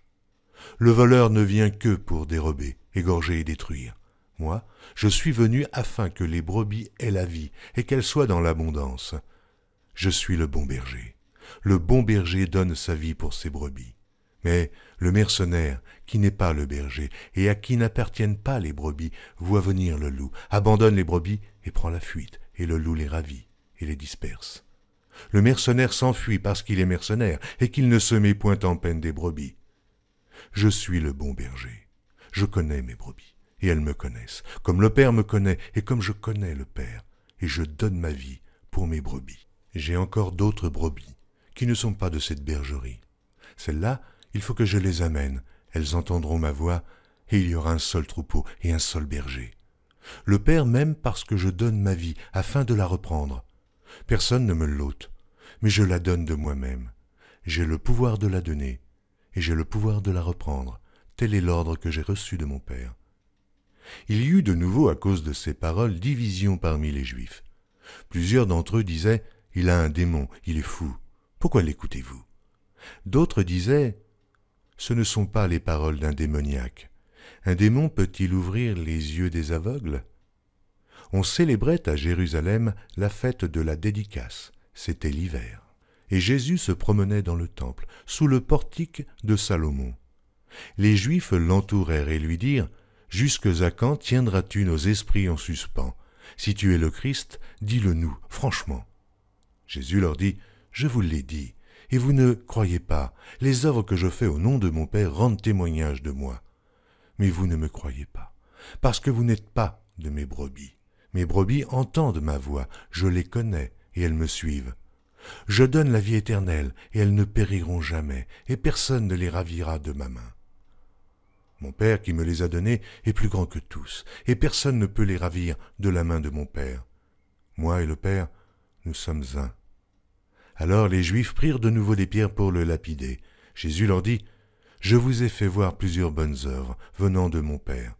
Et pour laquelle me lapidez-vous » Les Juifs répondirent, « Ce n'est point pour une bonne œuvre que nous te lapidons, mais pour un blasphème, et parce que toi, qui es homme, tu te fais Dieu. » Jésus leur répondit, « N'est-il pas écrit dans votre loi, j'ai dit, vous êtes des dieux. Si elle a appelé Dieu ceux à qui la parole de Dieu a été adressée, et si l'écriture ne peut être anéantie, celui que le Père a sanctifié et envoyé dans le monde, vous lui dites, tu blasphèmes. Et cela parce que j'ai dit, je suis le Fils de Dieu. Si je ne fais pas les œuvres de mon Père, ne me croyez pas. Mais si je les fais quand même, vous ne me croyez point. Croyez à ses œuvres, afin que vous sachiez et reconnaissiez que le Père est en moi et que je suis dans le Père. » Là-dessus, ils cherchèrent encore à le saisir, mais il s'échappa de leurs mains. Jésus s'en alla de nouveau au-delà du Jourdain, dans le lieu où Jean avait d'abord baptisé, et il y demeura. Beaucoup de gens vinrent à lui, et ils disaient, « Jean n'a fait aucun miracle, mais tout ce que Jean a dit de cet homme était vrai. » Et dans ce lieu-là, plusieurs crurent en lui. Jean, chapitre 11. Il y avait un homme malade, Lazare, de Béthanie, village de Marie et de Marthe, sa sœur. C'était cette Marie qui oignit de parfum le Seigneur et qui lui essuya les pieds avec ses cheveux, et c'était son frère Lazare qui était malade. Les sœurs envoyèrent dire à Jésus, « Seigneur, voici celui que tu aimes est malade. » Après avoir entendu cela, Jésus dit, « Cette maladie n'est point à la mort, mais elle est pour la gloire de Dieu, afin que le Fils de Dieu soit glorifié par elle. » Or Jésus aimait Marthe, et sa sœur, et Lazare. Lors donc qu'il eut appris que Lazare était malade, il resta 2 jours encore dans le lieu où il était, et il dit ensuite aux disciples, « Retournons en Judée. » Les disciples lui dirent, « Rabbi, les Juifs tout récemment cherchaient à te lapider, et tu retournes en Judée. » Jésus répondit, « N'y a-t-il pas 12 heures au jour? Si quelqu'un marche pendant le jour, il ne bronche point, parce qu'il voit la lumière de ce monde. Mais si quelqu'un marche pendant la nuit, il bronche, parce que la lumière n'est pas en lui. » Après ces paroles, il leur dit, « Lazare, notre ami, dort, mais je vais le réveiller. » Les disciples lui dirent, « Seigneur, s'il dort, il sera guéri. » Jésus avait parlé de sa mort, mais ils crurent qu'il parlait de l'assoupissement du sommeil. Alors Jésus leur dit ouvertement, « Lazare est mort. Et à cause de vous, afin que vous croyiez, je me réjouis de ce que je n'étais pas là. Mais allons vers lui. » Sur quoi Thomas, appelé Didyme, dit aux autres disciples, « Allons aussi, afin de mourir avec lui. » Jésus, étant arrivé là, trouva que Lazare était déjà depuis 4 jours dans le sépulcre. Et, comme Béthanie était près de Jérusalem, à 15 stades environ, beaucoup de Juifs étaient venus vers Marthe et Marie pour les consoler de la mort de leur frère. Lorsque Marthe apprit que Jésus arrivait, elle alla au-devant de lui, tandis que Marie se tenait assise à la maison. Marthe dit à Jésus, « Seigneur, si tu eusses été ici, mon frère ne serait pas mort. Mais maintenant même, je sais que tout ce que tu demanderas à Dieu, Dieu te l'accordera. » Jésus lui dit, « Ton frère ressuscitera. » « Je sais, lui répondit Marthe, qu'il ressuscitera à la résurrection au dernier jour. » Jésus lui dit, « Je suis la résurrection et la vie. Celui qui croit en moi vivra quand même il serait mort. Et quiconque vit et croit en moi ne mourra jamais. Crois-tu cela ?» Elle lui dit, « Oui, Seigneur, je le crois. Je crois que tu es le Christ, le Fils de Dieu, qui devait venir dans le monde. » Ayant ainsi parlé, elle s'en alla. Puis elle appela secrètement Marie, sa sœur, et lui dit, « Le Maître est ici, et il te demande. » Dès que Marie eut entendu, elle se leva promptement et alla vers lui, car Jésus n'était pas encore entré dans le village, mais il était dans le lieu où Marthe l'avait rencontré. Les Juifs qui étaient avec Marie dans la maison et qui la consolaient, l'ayant vue se lever promptement et sortir, la suivirent, disant « Elle va au sépulcre pour y pleurer. » Lorsque Marie fut arrivée, là où était Jésus, et qu'elle le vit, elle tomba à ses pieds et lui dit « Seigneur, si tu eusses été ici, mon frère ne serait pas mort. » Jésus, la voyant pleurer, elle et les Juifs qui étaient venus avec elle, frémit en son esprit et fut tout ému. Et il dit « Où l'avez-vous mis ?» « Seigneur, lui répondirent-ils, viens et vois. » Jésus pleura, sur quoi les Juifs dirent « Voyez comme il l'aimait. » Et quelques-uns d'entre eux dirent « Lui qui a ouvert les yeux de l'aveugle, ne pouvait-il pas faire aussi que cet homme ne mourût point ?» Jésus, frémissant de nouveau en lui-même, se rendit au sépulcre. C'était une grotte, et une pierre était placée devant. Jésus dit « ôtez la pierre. » Marthe, la sœur du mort, lui dit « Seigneur, il sent déjà, car il y a 4 jours qu'il est là. » Jésus lui dit « Ne t'ai-je pas dit que, si tu crois, tu verras la gloire de Dieu ?» Ils ôtèrent donc la pierre, et Jésus leva les yeux en haut et dit « Père, je te rends grâce de ce que tu m'as exaucé. Pour moi, je savais que tu m'exauces toujours, mais j'ai parlé à cause de la foule qui m'entoure, afin qu'ils croient que c'est toi qui m'as envoyé. » Ayant dit cela, il cria d'une voix forte, « Lazare, sors !» Et le mort sortit, les pieds et les mains liés de bandes, et le visage enveloppé d'un linge. Jésus leur dit, « Déliez-le, et laissez-le aller. » Plusieurs des Juifs qui étaient venus vers Marie et qui virent ce que fit Jésus, crurent en lui. Mais quelques-uns d'entre eux allèrent trouver les pharisiens et leur dirent ce que Jésus avait fait. Alors, les principaux sacrificateurs et les pharisiens assemblèrent le Sanhédrin et dirent « Que ferons-nous ? Car cet homme fait beaucoup de miracles. Si nous le laissons faire, tous croiront en lui, et les Romains viendront détruire et notre ville et notre nation. » L'un d'eux, Caïphe, qui était souverain sacrificateur cette année-là, leur dit « Vous n'y entendez rien. Vous ne réfléchissez pas qu'il est dans votre intérêt qu'un seul homme meure pour le peuple et que la nation entière ne périsse pas. » Or, il ne dit pas cela de lui-même, mais étant souverain sacrificateur cette année-là, il prophétisa que Jésus devait mourir pour la nation. Et ce n'était pas pour la nation seulement, c'était aussi afin de réunir en un seul corps les enfants de Dieu dispersés. Dès ce jour, ils résolurent de le faire mourir. C'est pourquoi Jésus ne se montra plus ouvertement parmi les Juifs, mais il se retira dans la contrée voisine du désert, dans une ville appelée Éphraïm, et là, il demeurait avec ses disciples. La Pâque des Juifs était proche, et beaucoup de gens du pays montèrent à Jérusalem avant la Pâque pour se purifier. Ils cherchaient Jésus, et ils se disaient les uns aux autres dans le temple, « Que vous en semble ? Ne viendra-t-il pas à la fête ?» Or les principaux sacrificateurs et les pharisiens avaient donné l'ordre que, si quelqu'un savait où il était, il le déclarât, afin qu'on se saisît de lui. Jean, chapitre 12. 6 jours avant la Pâque, Jésus arriva à Béthanie, où était Lazare, qu'il avait ressuscité des morts. Là, on lui fit un souper. Marthe servait, et Lazare était un de ceux qui se trouvaient à table avec lui. Marie, ayant pris une livre d'un parfum de nard pur de grand prix, oignit les pieds de Jésus, et elle lui essuya les pieds avec ses cheveux, et la maison fut remplie de l'odeur du parfum. Un de ses disciples, Judas Iscario, fils de Simon, celui qui devait le livrer, dit « Pourquoi n'a-t-on pas vendu ce parfum 300 deniers pour les donner aux pauvres ?» Il disait cela, non qu'il se mît en peine des pauvres, mais parce qu'il était voleur, et que, tenant la bourse, il prenait ce qu'on y mettait. Mais Jésus dit, « Laissez-la garder ce parfum pour le jour de ma sépulture. Vous avez toujours les pauvres avec vous, mais vous ne m'avez pas toujours. » Une grande multitude de Juifs apprirent que Jésus était à Béthanie, et ils y vinrent, non pas seulement à cause de lui, mais aussi pour voir Lazare, qu'il avait ressuscité des morts.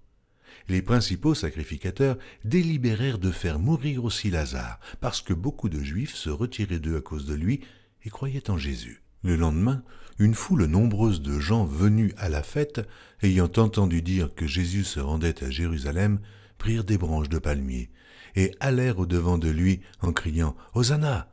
Hosanna ! Béni soit celui qui vient au nom du Seigneur, le roi d'Israël !»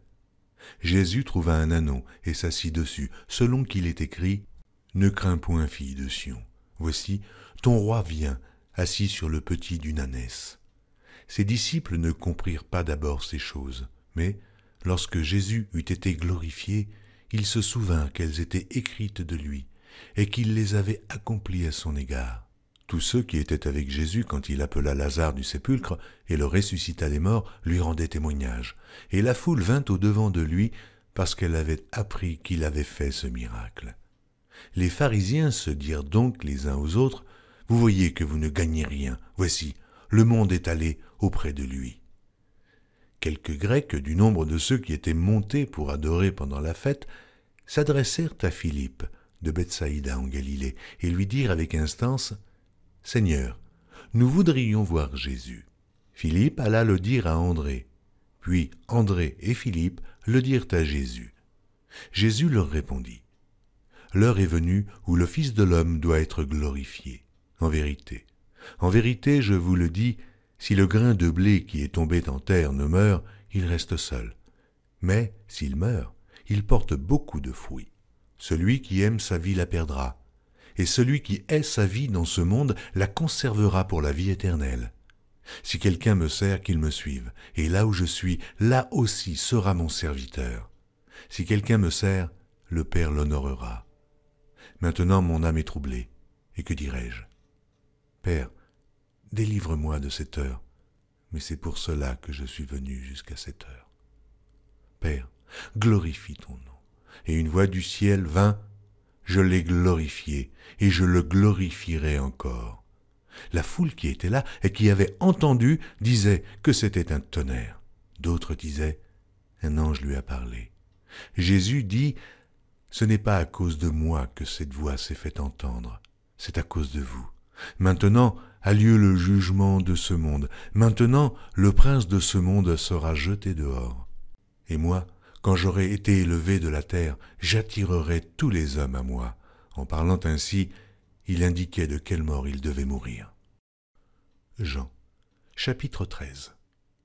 Avant la fête de Pâques, Jésus, sachant que son heure était venue de passer de ce monde au Père, et ayant aimé les siens qui étaient dans le monde, mit le comble à son amour pour eux. Pendant le souper, lorsque le diable avait déjà inspiré au cœur de Judas Iscario, fils de Simon, le dessein de le livrer, Jésus, qui savait que le Père avait remis toutes choses entre ses mains, qu'il était venu de Dieu, et qu'il s'en allait à Dieu, se leva de table, ôta ses vêtements, et prit un linge dont il se ceignit. Ensuite, il versa de l'eau dans un bassin, et il se mit à laver les pieds des disciples, et à les essuyer avec le linge dont il était ceint. Il vint donc à Simon-Pierre, et Pierre lui dit, « Toi, Seigneur, tu me laves les pieds ?»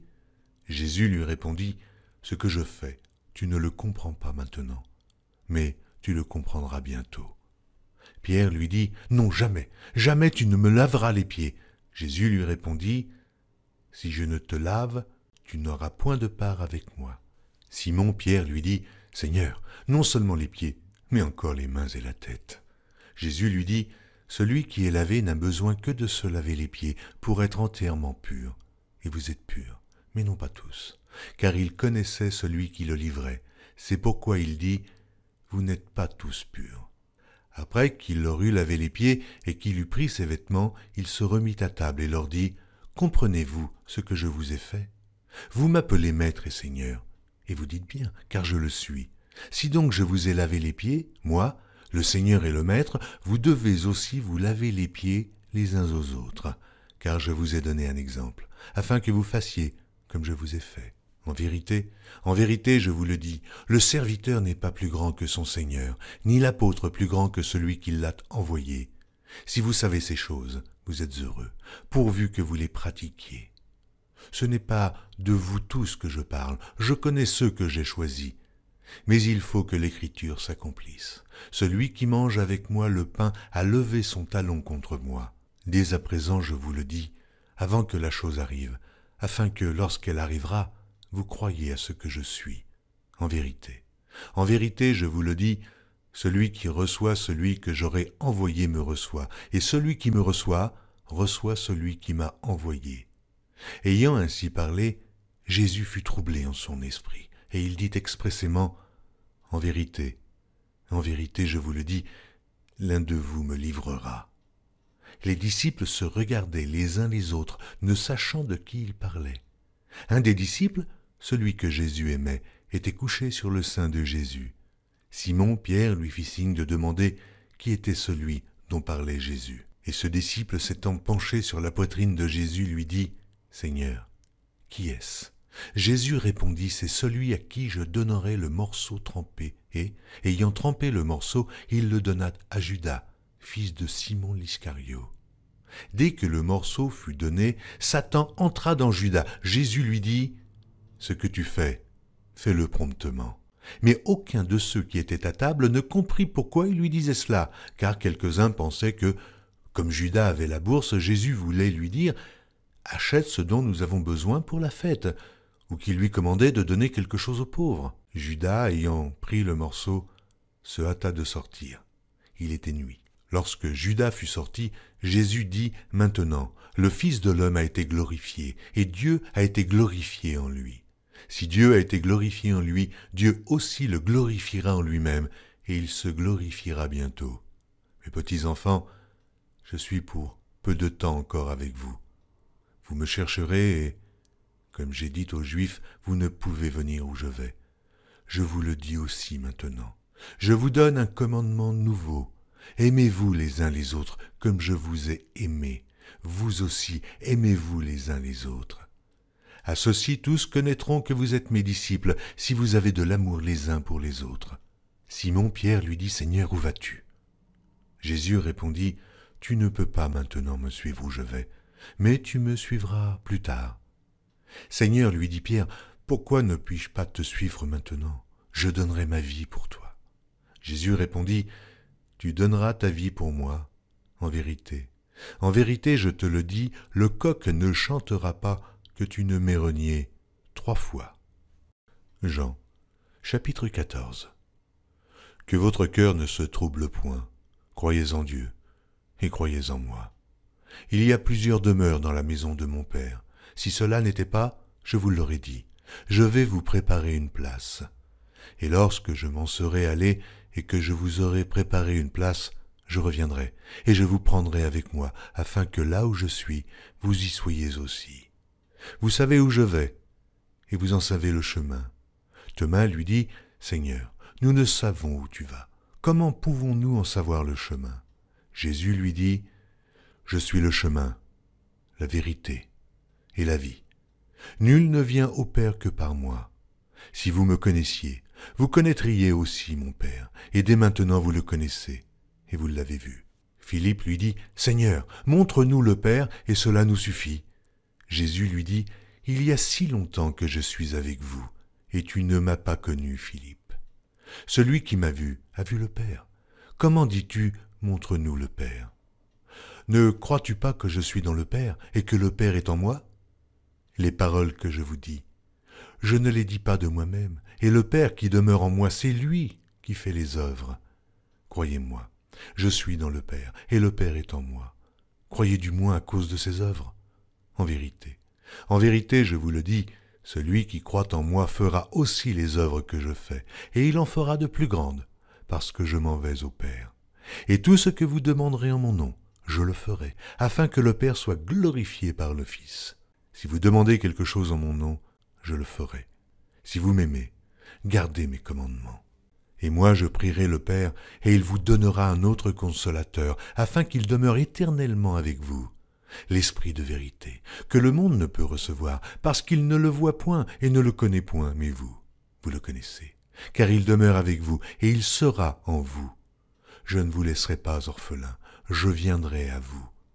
Encore un peu de temps, et le monde ne me verra plus, mais vous me verrez, car je vis, et vous vivrez aussi.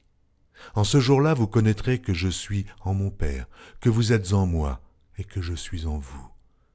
Celui qui a mes commandements et qui les garde, c'est celui qui m'aime. Et celui qui m'aime sera aimé de mon Père. Je l'aimerai et je me ferai connaître à lui. Jude, non pas l'Iscario, lui dit, « Seigneur, d'où vient que tu te feras connaître à nous et non au monde ?»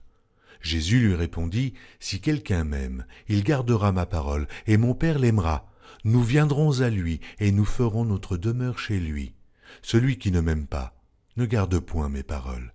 Et la parole que vous entendez, ce n'est pas de moi, mais du Père qui m'a envoyé. Je vous ai dit ces choses pendant que je demeure avec vous. Mais le Consolateur, l'Esprit Saint, que le Père enverra en mon nom, vous enseignera toutes choses et vous rappellera tout ce que je vous ai dit. Je vous laisse ma paix. Je vous donne ma paix. Je ne vous donne pas comme le monde donne, que votre cœur ne se trouble point et ne s'alarme point. Vous avez entendu que je vous ai dit, je m'en vais et je reviens vers vous. Si vous m'aimiez, vous vous réjouiriez de ce que je vais au Père, car le Père est plus grand que moi.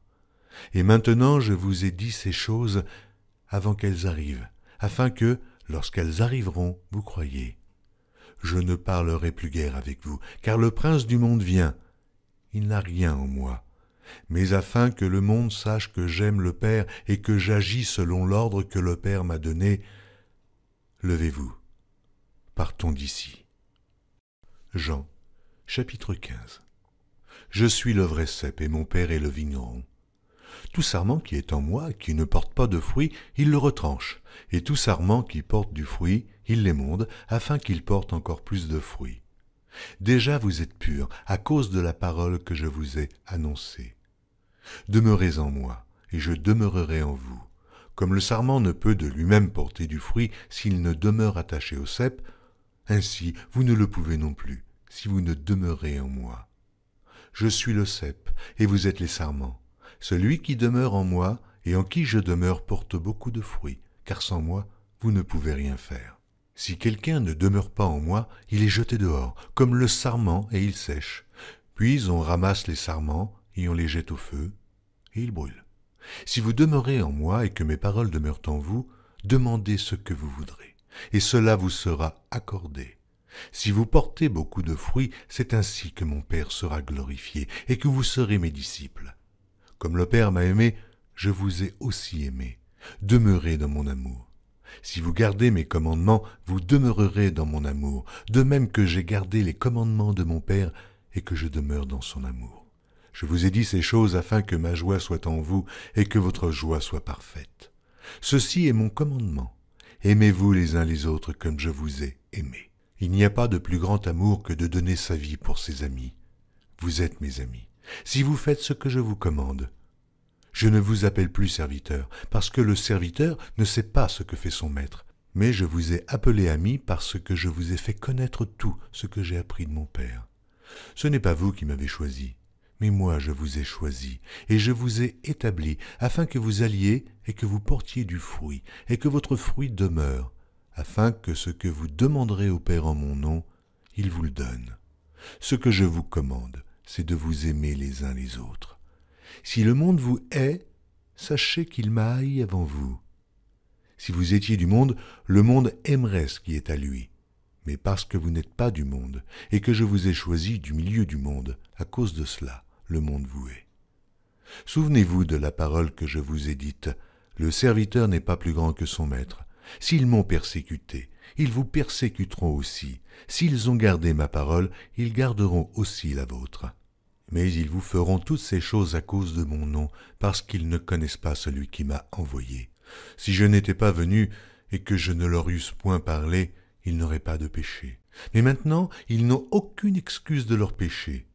Celui qui me hait est aussi mon Père. Si je n'avais pas fait parmi eux les œuvres que nul autre n'a faites, ils n'auraient pas de péché.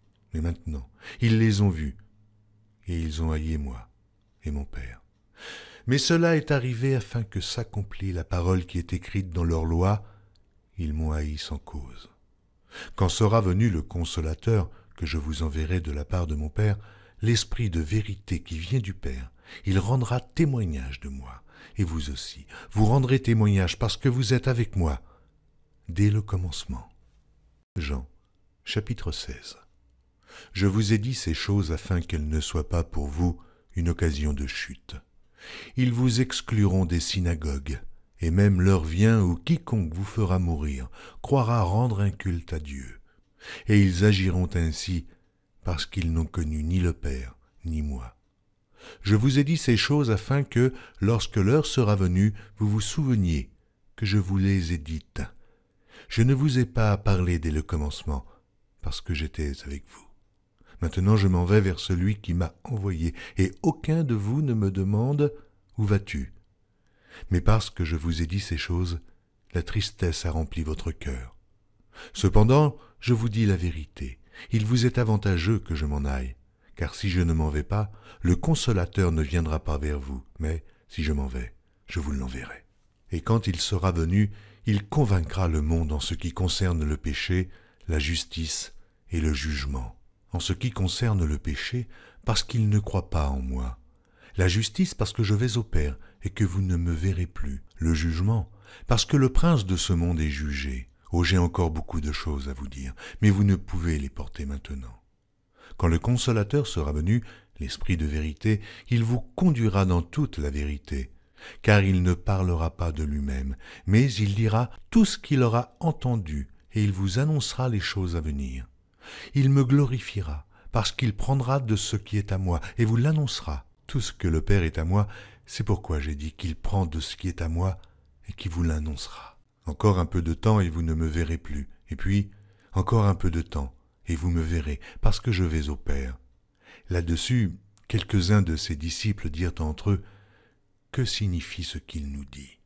Encore un peu de temps, et vous ne me verrez plus, et puis encore un peu de temps, et vous me verrez, et parce que je vais au Père. » Il disait donc, « Que signifie ce qu'il dit encore un peu de temps? Nous ne savons de quoi il parle. » Jésus connut qu'ils voulaient l'interroger, leur dit, « Vous vous questionnez les uns les autres sur ce que j'ai dit. Encore un peu de temps, et vous ne me verrez plus, et puis encore un peu de temps, et vous me verrez.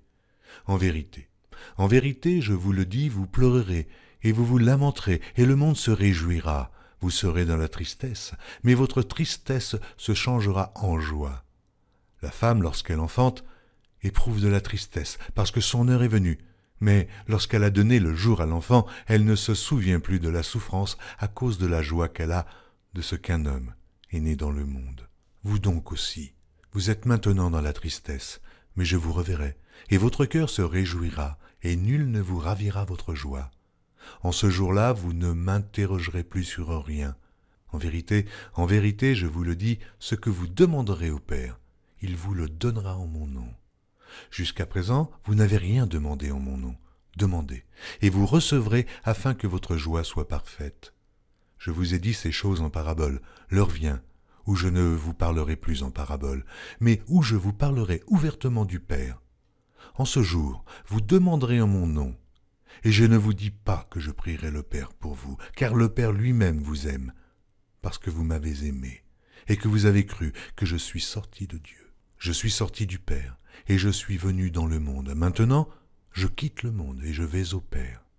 Ses disciples lui dirent, « Voici, maintenant tu parles ouvertement, et tu n'emploies plus aucune parabole. Maintenant, nous savons que tu sais toutes choses, et que tu n'as pas besoin que personne t'interroge. C'est pourquoi nous croyons que tu es sorti de Dieu. » Jésus leur répondit, « Vous croyez maintenant. Voici l'heure vient, et elle est déjà venue, où vous serez dispersés chacun de son côté, et où vous me laisserez seul. Mais je ne suis pas seul, car le Père est avec moi. Je vous ai dit ces choses afin que vous ayez la paix en moi. Vous aurez des tribulations dans le monde, mais prenez courage, j'ai vaincu le monde. » Jean, chapitre 17.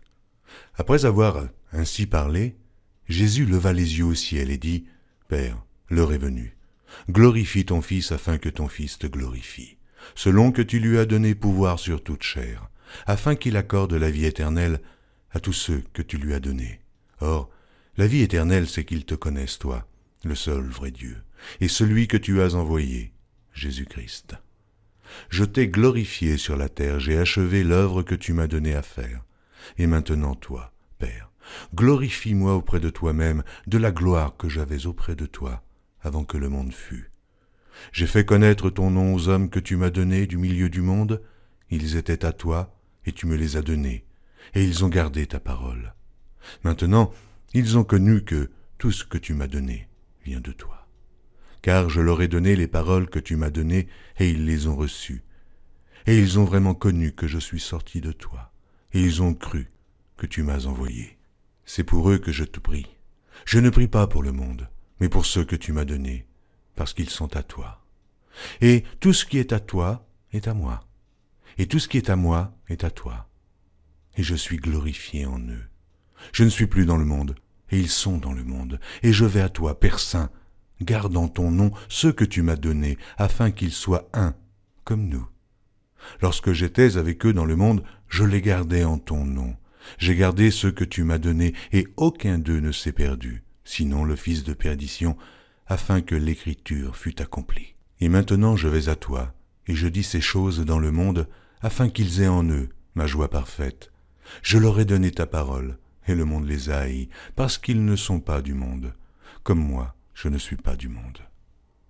Je ne te prie pas de les ôter du monde, mais de les préserver du mal. Comme tu m'as envoyé dans le monde, je les ai aussi envoyés dans le monde, et je me sanctifie moi-même pour eux, afin qu'eux aussi soient sanctifiés par la vérité. Ce n'est pas pour eux seulement que je prie, mais encore pour ceux qui croiront en moi par leur parole, afin que tous soient un, comme toi, Père. Tu es en moi, et comme je suis en toi, afin qu'eux aussi soient en nous, pour que le monde croie que tu m'as envoyé. Je leur ai donné la gloire que tu m'as donnée, afin qu'ils soient un, comme nous sommes un. Moi en eux, et toi en moi, afin qu'ils soient parfaitement un, et que le monde connaisse que tu m'as envoyé, et que tu les as aimés, comme tu m'as aimé. Père, je veux que là où je suis, ceux que tu m'as donnés soient aussi avec moi, afin qu'ils voient ma gloire, la gloire que tu m'as donnée, parce que tu m'as aimé avant la fondation du monde. Père juste, le monde ne t'a point connu, mais moi, je t'ai connu, et ceux-ci ont connu que tu m'as envoyé. Je leur ai fait connaître ton nom, et je leur ferai connaître, afin que l'amour dont tu m'as aimé soit en eux, et que je sois en eux. Chapitre 18. Lorsqu'il eut dit ces choses, Jésus alla avec ses disciples de l'autre côté du torrent du Cédron, où se trouvait un jardin, dans lequel il entra, lui et ses disciples. Judas, qui le livrait, connaissait ce lieu, parce que Jésus et ses disciples s'y étaient souvent réunis. Judas, donc, ayant pris la cohorte et des huissiers qu'envoyèrent les principaux sacrificateurs et les pharisiens, vint là, avec des lanternes, des flambeaux et des armes. Jésus, sachant tout ce qui devait lui arriver, s'avança et leur dit « Qui cherchez-vous » Ils lui répondirent « Jésus de Nazareth ». Jésus leur dit « C'est moi ». Et Judas qui le livrait était avec eux. Lorsque Jésus leur eut dit « C'est moi », ils reculèrent et tombèrent par terre. Il leur demanda de nouveau « Qui cherchez-vous » Et ils dirent « Jésus de Nazareth ». Jésus répondit « Je vous ai dit que c'est moi. Si donc c'est moi que vous cherchez, laissez aller ceci. » Il dit cela afin que s'accomplît la parole qu'il avait dite « Je n'ai perdu aucun de ceux que tu m'as donnés. » Simon Pierre, qui avait une épée, la tira, frappa le serviteur du souverain sacrificateur et lui coupa l'oreille droite. Ce serviteur s'appelait Malchus. Jésus dit à Pierre, « Remets ton épée dans le fourreau. Ne boirai-je pas la coupe que le Père m'a donnée à boire ?» La cohorte, le tribun et les huissiers des Juifs se saisirent alors de Jésus et le lièrent. Ils l'emmenèrent d'abord chez Anne, car il était le beau-père de Caïphe, qui était souverain sacrificateur cette année-là. Et Caïphe était celui qui avait donné ce conseil aux Juifs, « Il est avantageux qu'un seul homme meure pour le peuple. » Simon Pierre, avec un autre disciple, suivait Jésus. Ce disciple était connu du souverain sacrificateur, et il entra avec Jésus dans la cour du souverain sacrificateur. Mais Pierre resta dehors, près de la porte. L'autre disciple, qui était connu du souverain sacrificateur, sortit, parla à la portière et fit entrer Pierre. Alors la servante, la portière, dit à Pierre, « Toi aussi, n'es-tu pas des disciples de cet homme ?» Il dit, « Je n'en suis point. » Les serviteurs et les huissiers qui étaient là avaient allumé un brasier, car il faisait froid, et ils se chauffaient. Pierre se tenait avec eux et se chauffait. Le souverain sacrificateur interrogea Jésus sur ses disciples et sur sa doctrine. Jésus lui répondit, « J'ai parlé ouvertement au monde, j'ai toujours enseigné dans la synagogue et dans le temple, où tous les Juifs s'assemblent, et je n'ai rien dit en secret. Pourquoi m'interroges-tu? Interroge ceux qui m'ont entendu. Voici, ceux-là savent ce que je dis. » À ces mots, un des huissiers qui se trouvait là donna un soufflet à Jésus en disant « Est-ce ainsi que tu réponds au souverain sacrificateur ?» Jésus lui dit « Si j'ai mal parlé, fais voir ce que j'ai dit de mal. Et si j'ai bien parlé, pourquoi me frappes-tu » Anne l'envoya lié à Caïphe, le souverain sacrificateur. Simon-Pierre était là et se chauffait. On lui dit « Toi aussi, n'es-tu pas de ses disciples ?» Il le nia et dit « Je n'en suis point. » Un des serviteurs du souverain sacrificateur, parent de celui à qui Pierre avait coupé l'oreille, dit « Ne t'ai-je pas vu avec lui dans le jardin ?» Pierre le nia de nouveau, et aussitôt le coq chanta. Ils conduisirent Jésus de chez Caïphe au prétoire, c'était le matin. Ils n'entrèrent point eux-mêmes dans le prétoire, afin de ne pas se souiller et de pouvoir manger la Pâque. Pilate sortit donc pour aller à eux, et il dit « Quelle accusation portez-vous contre cet homme ?» Ils lui répondirent « Si ce n'était pas un malfaiteur, nous ne te l'aurions pas livré. » Sur quoi Pilate leur dit « Prenez-le vous-même, et jugez-le selon votre loi. » Les Juifs lui dirent « Il ne nous est pas permis de mettre personne à mort. » C'était afin que s'accomplît la parole que Jésus avait dite lorsqu'il indiqua de quelle mort il devait mourir. Pilate entra dans le prétoire, appela Jésus et lui dit « Es-tu le roi des Juifs ?» Jésus répondit « Est-ce de toi-même que tu dis cela, ou d'autres te l'ont-ils dit de moi ?» Pilate répondit « Moi, suis-je juif ? Ta nation et les principaux sacrificateurs t'ont livré à moi. Qu'as-tu fait ? » « Mon royaume n'est pas de ce monde, répondit Jésus. Si mon royaume était de ce monde, mes serviteurs auraient combattu pour moi, afin que je ne fusse pas livré aux Juifs. Mais maintenant, mon royaume n'est point d'ici-bas. Pilate lui dit, « Tu es donc roi ?» Jésus répondit, « Tu le dis. Je suis roi. Je suis né, je suis venu dans le monde pour rendre témoignage à la vérité. Quiconque est de la vérité, écoute ma voix. » Pilate lui dit, « Mais qu'est-ce que la vérité ?» Après avoir dit cela, il sortit de nouveau pour aller vers les Juifs, et il leur dit, « Je ne trouve aucun crime en lui. Mais, comme c'est parmi vous une coutume que je vous relâche quelqu'un à la fête de Pâques, voulez-vous que je vous relâche le roi des Juifs ?» Alors, de nouveau, tous s'écrièrent, « Non, pas lui, mais Barabbas. » Or, Barabbas était un brigand. Jean, chapitre 19. Alors Pilate prit Jésus et le fit battre de verges. Les soldats tressèrent une couronne d'épines qu'ils posèrent sur sa tête, et ils le revêtirent d'un manteau de pourpre. Puis, s'approchant de lui, ils disaient « Salut, roi des Juifs !» et ils lui donnaient des soufflets. Pilate sortit de nouveau et dit aux Juifs « Voici, je vous l'amène dehors, afin que vous sachiez que je ne trouve en lui aucun crime. » Jésus sortit donc, portant la couronne d'épines et le manteau de pourpre, et Pilate leur dit « Voici l'homme. » Lorsque les principaux sacrificateurs et les huissiers le virent, ils s'écrièrent « Crucifie, crucifie !» Pilate leur dit « Prenez-le vous-même et crucifiez-le, car moi, je ne trouve point de crime en lui. » Les Juifs lui répondirent « Nous avons une loi, et selon notre loi, il doit mourir, parce qu'il s'est fait fils de Dieu. » Quand Pilate entendit ces paroles, sa frayeur augmenta. Il entra dans le prétoire et il dit à Jésus, « D'où es-tu » Mais Jésus ne lui donna point de réponse. Pilate lui dit, « Est-ce à moi que tu ne parles pas ? Ne sais-tu pas que j'ai le pouvoir de te crucifier et que j'ai le pouvoir de te relâcher ?» Jésus répondit, « Tu n'aurais sur moi aucun pouvoir, s'il ne t'avait été donné d'en haut. C'est pourquoi celui qui me livre à toi commet un plus grand péché. » Dès ce moment, Pilate cherchait à le relâcher, mais les Juifs criaient « Si tu le relâches, tu n'es pas un ami de César. Quiconque se fait roi se déclare contre César. » Pilate, ayant entendu ces paroles, amena Jésus dehors, et il s'assit sur le tribunal au lieu appelé le pavé, et en hébreu Gabbatha. C'était la préparation de la Pâque et environ la 6e heure. Pilate dit aux Juifs, « voici votre roi. » Mais ils s'écrièrent, « Ôte, ôte, crucifie-le » Pilate leur dit, « Crucifierai-je votre roi ?» Les principaux sacrificateurs répondirent, « Nous n'avons de roi que César. » Alors il le leur livra pour être crucifié.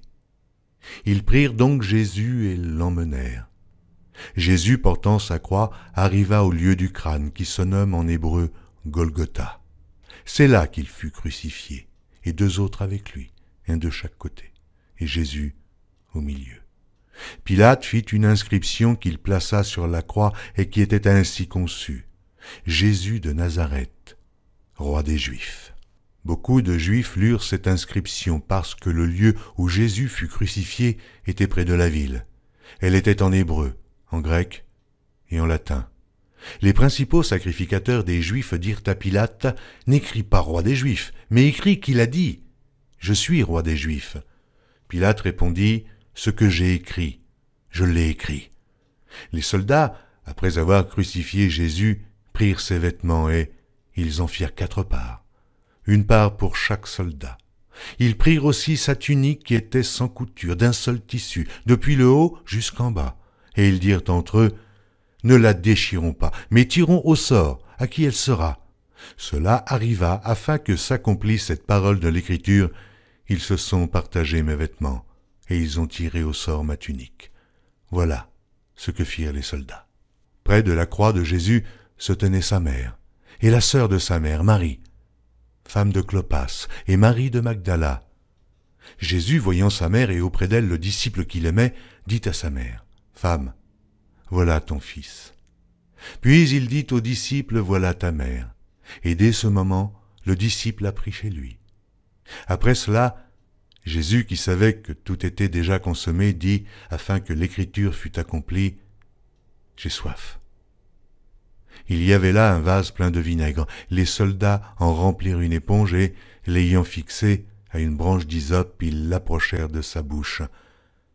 Quand Jésus eut pris le vinaigre, il dit, « Tout est accompli. » Et baissant la tête, il rendit l'esprit.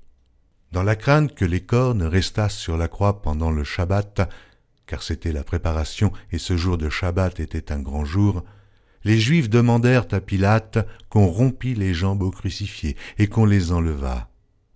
Les soldats vinrent donc et ils rompirent les jambes au premier, puis à l'autre qui avait été crucifié avec lui. S'étant approchés de Jésus et le voyant déjà mort, ils ne lui rompirent pas les jambes. Mais un des soldats lui perça le côté avec une lance et aussitôt il sortit du sang et de l'eau. Celui qui l'a vu en a rendu témoignage, et son témoignage est vrai, et il sait qu'il dit vrai, afin que vous croyiez aussi.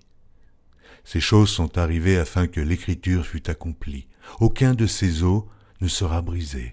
Et ailleurs l'Écriture dit encore, ils verront celui qu'ils ont percé. Après cela, Joseph d'Arimathée, qui était disciple de Jésus, mais en secret, par crainte des Juifs, demanda à Pilate la permission de prendre le corps de Jésus, et Pilate le permit. Il vint donc et prit le corps de Jésus. Nicodème, qui auparavant était allé de nuit vers Jésus, vint aussi, apportant un mélange d'environ 100 livres de myrrhe et d'aloès.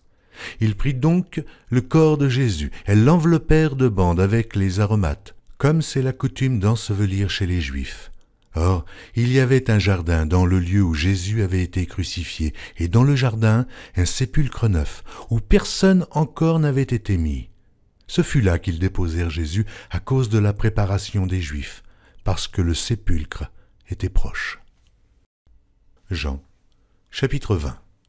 Le premier jour de la semaine, Marie de Magdala se rendit au sépulcre dès le matin, comme il faisait encore obscur, et elle vit que la pierre était ôtée du sépulcre.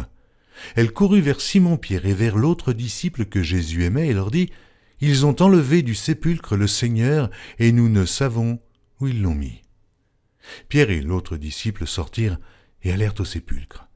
Ils couraient tous deux ensemble, mais l'autre disciple courut plus vite que Pierre et arriva le premier au sépulcre. S'étant baissé, il vit les bandes qui étaient à terre. Cependant, il n'entra pas. Simon, Pierre, qui le suivait, arriva et entra dans le sépulcre. Il vit les bandes qui étaient à terre, et le linge qu'on avait mis sur la tête de Jésus, non pas avec les bandes, mais pliés, dans un lieu à part. Alors l'autre disciple, qui était arrivé le premier au sépulcre, entra aussi, et il vit, et il crut, car il ne comprenait pas encore que, selon l'Écriture, Jésus devait ressusciter des morts, et les disciples s'en retournèrent chez eux. Cependant, Marie se tenait dehors près du sépulcre et pleurait. Comme elle pleurait, elle se baissa pour regarder dans le sépulcre, et elle vit 2 anges vêtus de blanc, assis à la place où avait été couché le corps de Jésus, l'un à la tête, l'autre aux pieds. Ils lui dirent, « Femme, pourquoi pleures-tu » Elle leur répondit, « Parce qu'ils ont enlevé mon Seigneur, et je ne sais où ils l'ont mis. » En disant cela, elle se retourna, et elle vit Jésus debout. Mais elle ne savait pas que c'était Jésus. Jésus lui dit, « Femme, pourquoi pleures-tu ? Qui cherches-tu » Elle, pensant que c'était le jardinier, lui dit, « Seigneur, si c'est toi qui l'as emporté, dis-moi où tu l'as mis, et je le prendrai. » Jésus lui dit, « Marie. » Elle se retourna et lui dit en hébreu, « Rabouni », c'est-à-dire « Maître ». Jésus lui dit, « Ne me touche pas, car je ne suis pas encore monté vers mon Père, mais va trouver mes frères, et dis-leur que je monte vers mon Père et votre Père, vers mon Dieu et votre Dieu. » Marie de Magdala alla annoncer aux disciples qu'elle avait vu le Seigneur et qu'il lui avait dit ces choses.